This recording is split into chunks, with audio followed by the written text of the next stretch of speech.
In this video, I will cover the monk class in preparation for a journey along 3 class specializations called monastic traditions. Monks are a trained class in that they do not acquire their skills naturally like a fighter or a barbarian might, but they require rigorous training in order to be able to hone the use of their chi in order to exceed normal capabilities of the body and the mind. This means that while monks are a trained class from the start, kind of like wizards and clerics, there's a mentor of some type at play that will help them guide their journey towards a given monastic tradition. As a result, almost all monks come from a monastery or institution whose sole purpose is to achieve perfection or craft warriors of great skill. Monks are also one of the classes that get to choose their tradition later in their adventuring career, and that they get to make that choice at level 3. This video, therefore, will only cover the base class up to level 2, and subsequent videos will cover the 3 monastic traditions provided by the player's handbook. Those 3 traditions provided are called the Way of the Open Hand, the Way of the Shadow, and the Way of the 4 Elements. A monk character can be of any race, but those that modify a monk's primary stat, which in this case is dexterity, will provide the best match for the class. However, those classes that also modify strength and wisdom will also help a starting character out in that they improve saving throw proficiencies or are related directly to their chi. I would argue that the order of importance for your ability scores would be dexterity, wisdom, and then strength. Dexterity is tied to 3 key aspects of your character's abilities. Specifically, it ties directly to your dexterity saving throw, of which you are proficient in, your ability to put up a good defense, as well as your ability to attack and do damage with. Wisdom works with your dexterity to bolster your defenses, but at the same time it links directly to your chi, in that when you attack someone and make use of one of your monk abilities to trigger a saving throw, the DC roll that creature has to roll against is modified by your wisdom bonus. Strength, on the other hand, is tied directly to the last proficient saving throw that will be linked against your character, but it's one of those ones that you could sort of compromise on a little bit and give to your constitution to increase its bonus. And that's really just to make sure that your character has at least a decent amount of hit points in the long run. The last thing I want to go over before I actually get into creating the character is the character's given background. Because a monk is most likely going to be coming from a monastery or some form of institution specifically designed to train monks, the backgrounds that make the most sense are really the hermit and the spy, although the spy could usually be considered a criminal in the eyes of the law, and therefore you might be sort of hounded, if you will, by any local counterintelligence agencies that you're going to have to interact with. Those of you who are familiar with Forgotten Realms, think of the Zenturium and the Harpers. However, that doesn't mean that you can't choose from the other available backgrounds. It really comes down to how you want to roleplay your character and how you want to be able to link that background into any given potential questline for your character. But out of the defaults provided by the player's handbook, the hermit and the spy make the most sense. So with that, let's actually begin the process of creating our character. So I'm just going to leave this open here.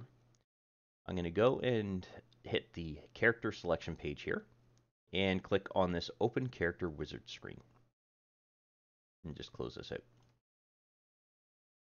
In this particular case, I'm going to choose the halfling because they gain a +2 bonus to their dexterity. And I'm also going to make sure that I choose the Stout subrace here because they gain a bonus to their constitution. The next thing I need to do is go through and set up my stats. I personally don't like the standard array. I always like to roll 46 and drop the lowest. It gives a higher level of randomness here, so that's what I'm going to do in this particular case. So I'm just going to select this down arrow option here, hit dice roll, get my die roll, and I see a lot of ones on that screen, but I've actually got some pretty decent stats. So dexterity is already at 18, that'll be fine. Wisdom, I can move over. Yeah, I can work with this particular setup. To move these values across over to where I want to put them, you just simply click on these arrows down here at the bottom. So I'm going to go ahead and move. Oops, I actually wanted that in wisdom. Charisma can stay there. Everything else can stay pretty much as it was. Charisma and intelligence in this case don't necessarily really matter. Same with strength, because With a monk, you can actually use your dexterity for your damage bonus that you're going to be able to apply. So you don't really need to worry about that too much. So with my stats finished, let's actually go select the class. In this case, it's going to be the monk. Now, before I actually select the proficiencies here, I'm going to very quickly jump over to the background. And I'm going to pop open Hermit. I actually didn't want to choose Hermit, but whatever. The reason why is I wanted to take a look at the actual skill here. So I'm going to acquire Medicine and Religion automatically. In relation to the class, those really don't come up except for Religion, so I don't really need to worry too much. However, Acrobatics and Stealth probably will benefit this particular character quite well. So I'm going to choose those. Finally, I will go back to the background screen here and select the languages. So by default, I know Common and Halfling.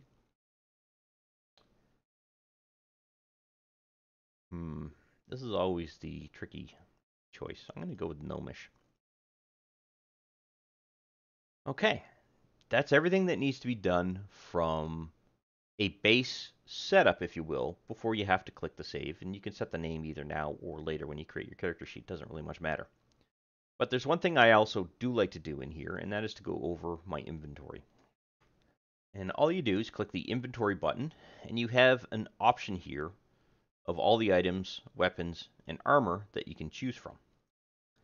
But we also need to have the Hermit background open here because it too provides some equipment, and that is under the proficiency section here. So right here you'll see this equipment section.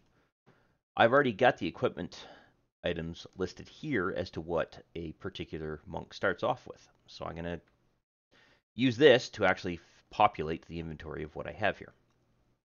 So let's see, we have a short sword or any simple weapon. So let's pop open the weapons list here. Now I do this just out of simplicity because all of the items that I'm looking for are generally already in a reasonably organized structure, whereas here it's just a list.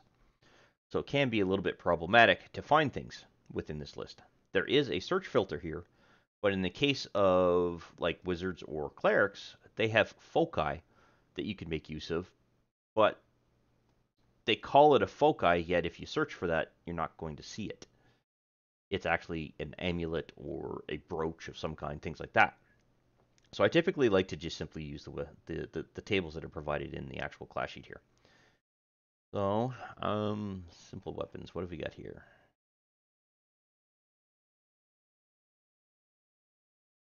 A monk with a sickle. That could be interesting. I will take that. All right, a Dungeoneer's pack and Explorer's pack. I'm going to go with the Explorer's pack, and that is under Adventuring Gear. And see, the Arcane Focus here, it's broken out into different ones, same with the Druid, stuff like that. So I typically don't like to look for those in here because you're not actually going to find focus. You're going to find, you have to look for crystal or orb. That's the only part I don't like about this particular thing here. So Explorer's pack, just to show you how this works.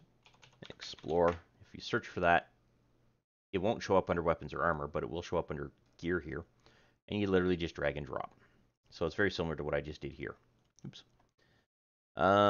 Into 10 darts. So that is back in the weapons. And I need 10 of these. All right, so that takes care of everything that we're getting from our monk class. Now, on this, we have a scroll case stuffed with notes from your studies or prayers, a winter blanket, and a set. Okay, so scroll case, I believe that is under this. Actually, we can do that here.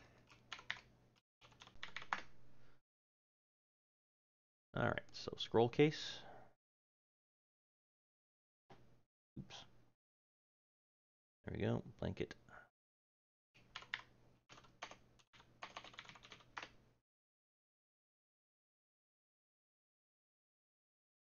Close.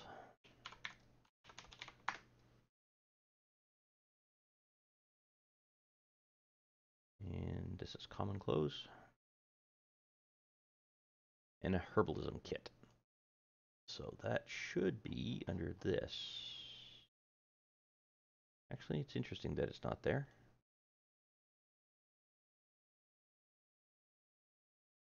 There it is. Okay.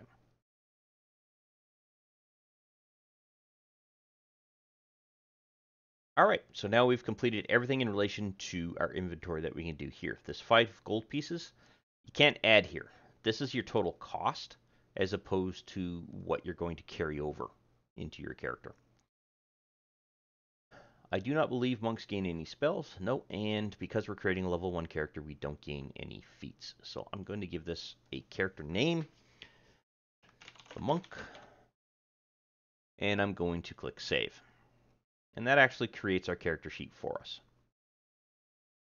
So the first thing I'm going to do is pretty much create a portrait, or select a portrait here. And I selected a halfling. There we go. Anyone here that's a monk already?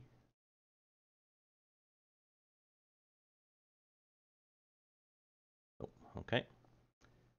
Show. Let's see. I'll just go with this. I keep forgetting just to pick it. All right. The next thing that you're going to want to do is scroll up on your class sheet here for a bit until you see the saving throws proficiencies here. The reason for that, you'll notice that you don't have any proficient saving throws. Currently, there is an issue with the character creation wizard that doesn't actually apply the proficiency values there. So you want to make sure that you select dexterity and strength as your 2 proficient saving throws. And dexterity, there we go. And all you do is you click this little star. That's all you have to do. The next thing that we'll want to do is take a look at our starting abilities. Abilities are found under the Abilities tab here, surprisingly enough. And I'm just going to quickly open up each of these traits and features here and just set them aside for the time being.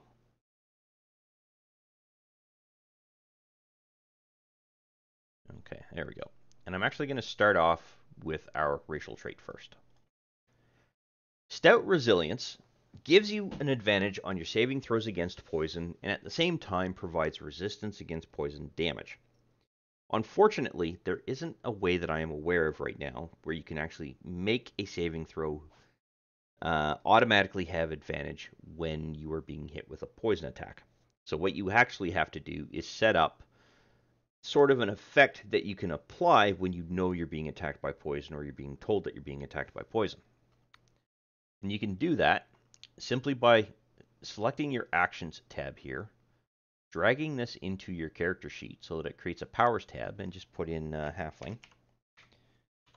Halfling.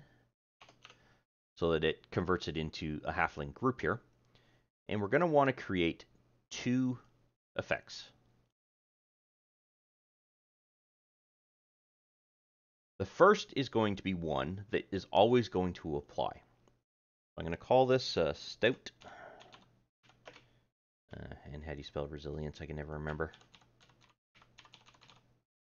And once you've got the title in there, or description as it's called, you simply put in a semicolon. Type in the keyword resist. Then you put in a colon and just type in the word poison. E-O-I-S-O-N, yeah, okay. Just looks wrong to me for some reason. And that is going to be on self, and this does not expire. That ability is always going to be there, and I'll show you how to use that in a moment.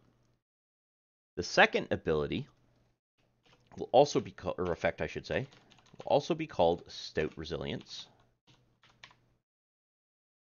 Resilience. But in this case, you're gaining an advantage on your saving throw. So you literally just put in ADV SAV, all in capital letters. And that is going to be on self, and it will expire on the next roll. So how are you going to actually use that? What will happen is that typically when you're in a situation where you're making a saving throw roll, you're going to either be in the combat tracker or an event has occurred on the map that you're currently traversing. When that happens, there's a good chance you'll be making a saving throw or receiving some form of damage. Now, in relation to the saving throw, all you're going to gain is advantage to that. You're not gaining an immunity. You're not preventing the poison effect from being applied or anything like that unless you succeed against that particular saving throw. But if you do suffer damage, that resistance is always going to be there. which means that you could rightfully tack on this effect and it will always stay. This way, if you suffer any form of damage, you're automatically going to only take half of that damage.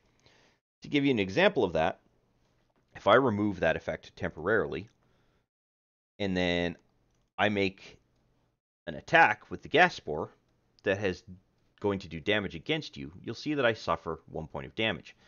This particular ability, or attack if you will, simply does 1 point of damage. That means I'm taking the quote-unquote full amount of that particular damage. But if I apply the effect and then apply the damage again, you'll see that I do 0 points. That's because there's a rounding down on the half value. So it's literally half rounded down. In this case, 1 divided by 2 is 0.5, rounded down gives me 0. If I make an attack that does a larger quantity of damage, in this case, where I have to roll dice, you'll see that it was partially resisted. Damage exceed hit points by 1. Interesting. I'm not sure why that's the case, because the monk still has 10 hit points. Ah, I see. I've suffered a full amount of damage. There we go. So, not unconscious. Remove that. I forgot to heal him before I applied the damage there. I was doing some testing earlier. Anyway, in this particular case, that monk only took 3 points of damage when they should have suffered 6 points of damage based on the total die of the roll. Wow, that was a crappy roll. So that explains how the resist effect comes into play. How does the advantage on the saving throw come into play? Well, when the Dungeon Master calls out to make a saving throw, you have to remind the Dungeon Master that you have saving throws or advantage to saving throws on anything that could potentially trigger poison. That includes this gas spore's Death Burst ability. It's going to require you to roll a Constitution saving throw. If you succeed, you'll be pretty much okay, but it applies directly to a poison effect that comes into play, or poison damage. So I could rightfully enable that advantage on the saving throw. The Death Spore kicks off, causing my character to roll against that saving throw. I succeeded, which means I do not suffer the poison effect because I've succeeded. However, I do still suffer the damage. So in this case, I suffered 7 points of damage. That would have been 15 points of damage had I not had the resistance. That would have automatically knocked my character unconscious if the resistance wasn't there. So I'm going to quickly just zero that out again. But I succeeded on the saving throw, which means I don't actually add the poison effect to this particular character. And that's how that works. So that takes care of setting up Stout resistance. The next feature we'll go over is this discovery feature. And this really is a role-playing feature of sorts. What it is that as a monk, part of your, shall we say, work towards perfection required you to study a lot. And as a result of that, you gain some insight into a particular event or point of interest or piece of information that your character is interested in. And you'll want to work with the Dungeon Master to create that story element, if you will, because that could tie into a couple of things. It could be linked directly into the campaign that the Dungeon Master is putting you through, giving the Dungeon Master a way to link you and engage you in that particular story. They could also go through and create a class-specific quest that, let's say you're acquiring level 3 as your next level, but before you can actually apply that level, you have to go on a quest of sorts, because it's going to tie directly to your monastic tradition, and depending on what you come up with an idea for that particular thing. So Discovery gives you and the DM a way to work together to actually go through and create and link your character's story into the story you're being put through by the DM. And I like those kind of features. They allow a little bit of creativity there. And that's all that is. It's just a role-playing feature. You don't link it anywhere. So the next ability I'm going to go over is Unarmored Defense, and that ties directly into your character's ability to essentially avoid damage, if you will. When you are not wearing armor and you are not wielding a shield, your total armor class will be a combination of 10 plus your dexterity modifier plus your wisdom bonus. Whereas most other characters, it's just literally 10 plus your dexterity bonus. So you're gaining an extra bonus as a result of that, and that's due to the training that you went through as a monk. You can confirm this by going to the main tab and checking what your actual armor class is, and that's that object right here in the middle of the screen. To see how it's calculating that, you can click on this magnifying glass and pop open this, and you'll see this down at the bottom. You'll see that it is applying the full bonus from your dexterity, which in this case is 4, and adding in your wisdom's bonus, which in this case is plus 3. That gives you 10 plus 7 total, which equals 17. However, there is an issue. If at some point later on you acquire armor and then you put that armor on, so let's go and showcase this. Let's say just leather armor, which is literally just going to be a base AC of 11. What that means is that there's going to be an armor bonus of 1 point on top of the base 10. That's literally all that means. So if I drag this into my inventory sheet, you'll see that it hasn't applied. That's because the leather armor is not equipped. The second I equip it is when this bonus modifier point actually comes into play. Here's the problem. These two bonuses still apply, and that's incorrect. So you're getting an 18 for defense here. This is wrong. The wisdom would no longer apply to this particular ability. So you have to do that to return it to the correct value it should be.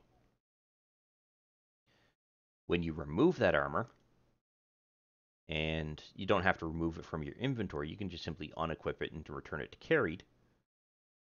You then have to remember to go back and apply your wisdom bonus so that you regain access to your full benefit of your unarmored defense. A better approach for a monk is just simply never to put on armor or carry a shield. It's just simply that simple. You can carry it around, just don't actually equip it. That would be my recommendation. So I'm going to go through and remove that leather armor. There we go. The next feature I will go over is your martial arts ability.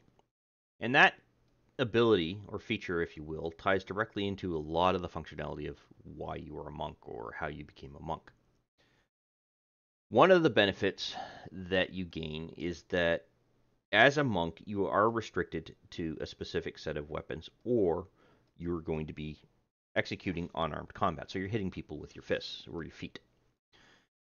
And as a result, you gain a little bit of a bonus because of that to counter the fact that you might not be using like a long sword or a two-handed sword or a broadsword or anything along those particular lines that might do a little bit more damage.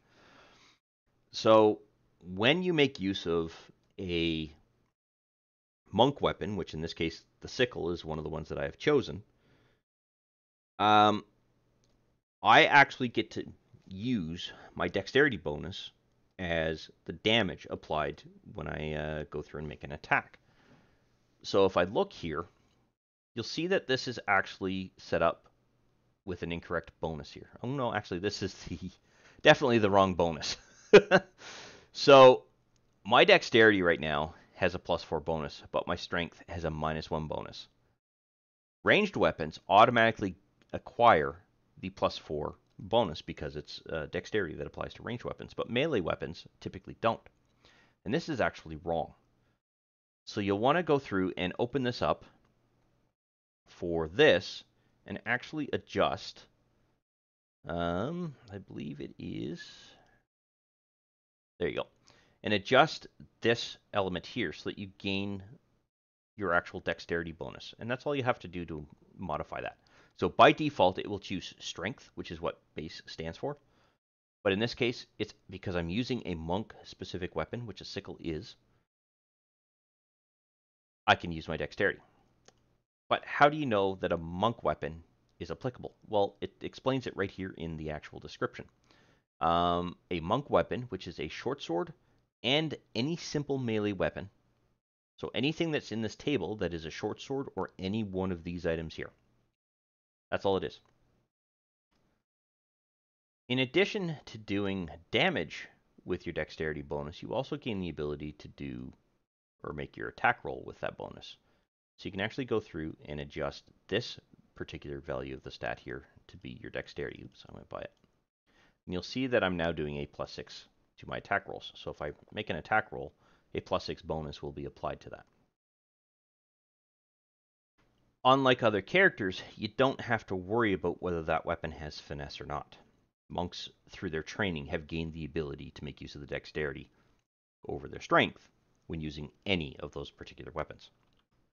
The next thing that you can do is, instead of rolling the weapons dice, you now have the ability to roll a d4 in place of that particular weapon. Now, in the case of the sickle, it does 1d4 points of damage. So this really isn't going to help me initially. But as I level up this way,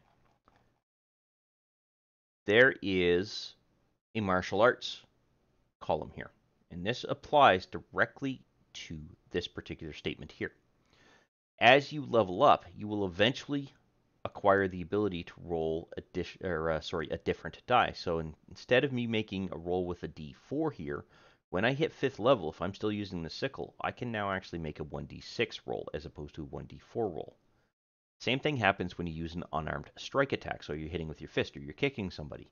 You roll with this, and it will increase as you gain levels up to a maximum of 1d10. The next item related to martial arts is that you also gain the ability to make an additional unarmed attack as a bonus action when you're using other unarmed attacks or a weapon specific to the monk allowed list of weapons. So anything that is a short sword or a simple weapon also applies, even quarterstaffs. So you could actually attack with the sickle in this particular case and then follow that back up with a kick or a fist attack. It doesn't really matter which. But right now, we don't have anything set up in the Actions tab to reflect that. So let's go set that up. So there are two ways you can actually go through and set this up. The first is you can create an item in here by simply right-clicking on this particular background here. Oops, I don't want to delete it. I want to create. And then do something like unarmed strike. But then you always have this little weird thing that's out there, and you go through and set it up so that it's like this. So it'll be a dexterity attack, which means you gain your +6 bonus. And then it will be a damage roll of 1d4 plus your dexterity. So that's essentially what it is, and it's probably going to be bludgeoning. Bludgeoning. I probably didn't spell it right, but that's essentially what it is. I'll go correct that in a bit. That's essentially how you can set this up. But as I said earlier, you've got this weird thing that's up here, and you're not really... It's not something that you can unequip, so you can't really unequip this. But it's representing a foot or headbutt or fist or knee, whatever it is that you want to throw at that particular creature as your unarmed strike. I think there's a better way to do this. And that is to link in this martial arts feature, if you will, into your powers ability. So this would be monk ability. And then add a couple of effects to it or actions. So I'm going to add a cast and a damage action. And all I want to do is focus on the attack thing here. So what I'm going to do is set this up to be dexterity. And let's see, what does that look like? This will be melee. Yeah, melee +6. Okay, so that works. So this will be a melee attack of using martial arts, and it will give me a damage +6. Okay, so the bonus is working fine. And then what about the damage? Well, the damage is going to be different. The damage will simply be your monk die, or your martial arts die here. So you'll want to make sure we adjust this each time we go through and do this. So we add in the 1d4 here. And our bonus is going to be dexterity. and the damage type is going to be bludgeoning. And yes, I copy and pasted that because I just didn't want to get that wrong again. Did I actually get it wrong the first time? No, I got it right. Anyway, cool. This is a better way to do this, in my opinion, so I'm going to actually delete this. And the reason being is this can be whatever you want it to be now. It's not necessarily something that is, quote-unquote, tied to some form of fake equipment associated with your character. In this case, you're telling the Dungeon Master, I am using my martial arts unarmed strike capabilities, a bonus action, to make my attack roll. That's done. I've hit. Now I do my damage. Boom. So I've done 5 additional points of damage. And now there's actually a chat log reference of that as well, that you used your martial arts ability. So you're essentially, excuse me, if you will, creating an action for this particular part of the martial arts feature. And I think that works. And that's everything that we have to do to set up the martial arts skill. We will need to make sure that we refer to this martial arts column and adjust each of the bonus points, or change the die rolls rather, as we go through. And that sets everything up so that this character is now playable. So let's go through the process of leveling this character up to the next level as if we've gone through and completed a portion of the campaign. Well, at level 2, we're going to acquire a couple of extra abilities here. And I'm just going to widen this out a little bit so that that last column isn't so jammed up. There we go. All right. So one of the other things that we gain through leveling is unarmored movement. Right now, we have a bonus of nothing. So we're moving at a speed of 25 feet. For a halfling, that's normal speed. But when we hit level 2, we're going to have the ability to travel 35 feet. That's a nice little bonus. And as you can see, it goes up by 5 feet every 5 levels from the looks. Yeah, 5 levels. So by the time we hit level 20, we'll be we're more than doubling our current distance. I love that ability. The next thing that we have is we're going to acquire Ki, or Chi. I've been pronouncing it Chi. I'm not entirely certain which is the actual proper pronunciation. And the unarmored movement bonus. So that's when this comes into play. We will also be acquiring our first 2 key points. Our martial arts damage die bonus does not increase, or damage die I should say, and our proficiency bonus does not increase. So let's apply this level, and then we'll take a look at those 2 features. The first one I'm going to go over is unarmored movement. And very similar to unarmored defense, while you are not wearing armor, you gain the ability to travel 10 feet. You also cannot be wielding a shield. But you'll see here that our movement speed is still 25 feet. That's because it doesn't automatically adjust our movement speed as part of this particular bonus. We have to make that adjustment, and we do that by clicking that little magnifying glass and finding the speed modifier here. And all we do is we add 10 right here under this miscellaneous column. We don't want to modify the base one because maybe at some point down the road we have to put on armor for some reason, or we got cursed with armor and it was automatically put on us. So we want to be able to recall what our base movement was, and at the same time be able to remove any bonus we're gaining because of our unarmored movement capability here. So it's always best to make sure you modify it in this field, not anywhere else. And that sets everything up for unarmored movement. Ki is our next feature that I'm going to go over here. So Chi, or Ki, gives you a number of abilities here that you now begin to make use of over time as being a monk. The first off, they're going to tie directly to the total number of key points that you have. And as you can see, that goes up as you level up. That sort of tells me that we need to set up something in the Actions tab to be able to track that usage. At the same time, you are also acquiring the ability to hit more frequently, dodge as a bonus action, or step of the wind as a bonus action, which is essentially a dash or a disengage.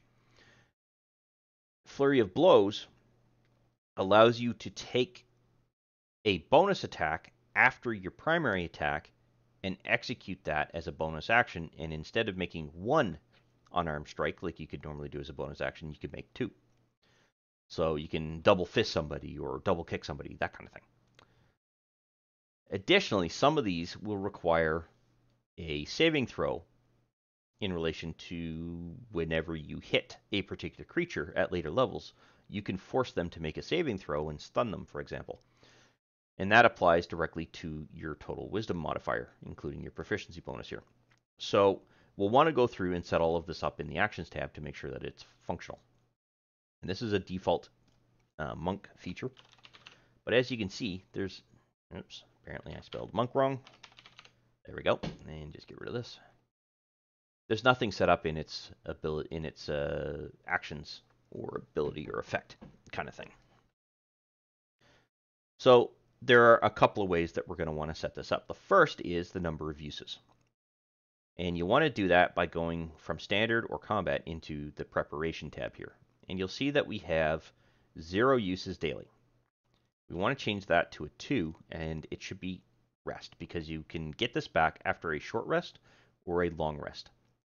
And what that means is that you can now track how many key points you're using, and it will go away after you've used up the total number of points that you have used. So just 1 second here, I'm going to execute a sleep or rest, if you will, on my Dungeon Master screen to get those back so that we can finish editing.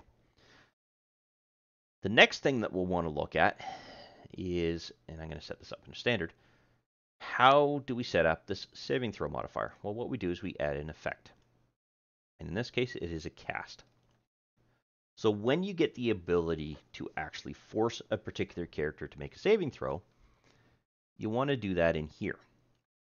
And this is going to be a, no, it's not an attack, it's a save. It's going to be a wisdom saving throw. And it's going to be, I believe, 8 plus your proficiency bonus plus your wisdom modifier. And that should, there we go, equal that. And as your wisdom bonuses increase, this will go up. And that would be the appropriate saving throw that you need to worry about rolling. So we don't need to worry about setting that up anymore. These are all directly tied to other capabilities that you have. But what about this disengage or dash? Well, rather than actually set up an individual action for those, you can just essentially use your key point here. So you essentially just go, I'm using a key point, and I'm going to take the disengage or dash action and get out of that particular fight. Same with the dodge. I'm going to use a key point here to set up my dodge action so that I'm ready for whatever's coming in for an attack. And that's set up as a bonus action for your turn. And that's how you use it. That's as complicated as it is. And based on that, there's nothing else we need to modify. So that actually completes leveling this character up to level 2 in preparation for us to now start going through the monastic traditions, which we will cover in the next series of videos. So I want to thank you for the time that you spent here watching this particular video. I hope you enjoyed it, and I look forward to seeing you in the next one. I wish to thank you for taking the time to watch this particular video. I hope you found it informative and useful to familiarizing yourself with Fantasy Grounds in general, and that you had fun in the process. If you found the video useful and you liked the content of the particular video, go ahead and click that like button to let me know. And if you have any questions specific to the topic covered by this particular video, or just have some comments in general, please feel free to post something in the comments section, and I will do my best to respond to any questions that are asked. Additionally, I do release content quite regularly, and it's generally specific to Fantasy Grounds or 5th edition Dungeons & Dragons at this time. So if you'd like to be notified when new videos come out, go ahead and subscribe and click the notification bell to ensure that notification is sent to you when I release a new video.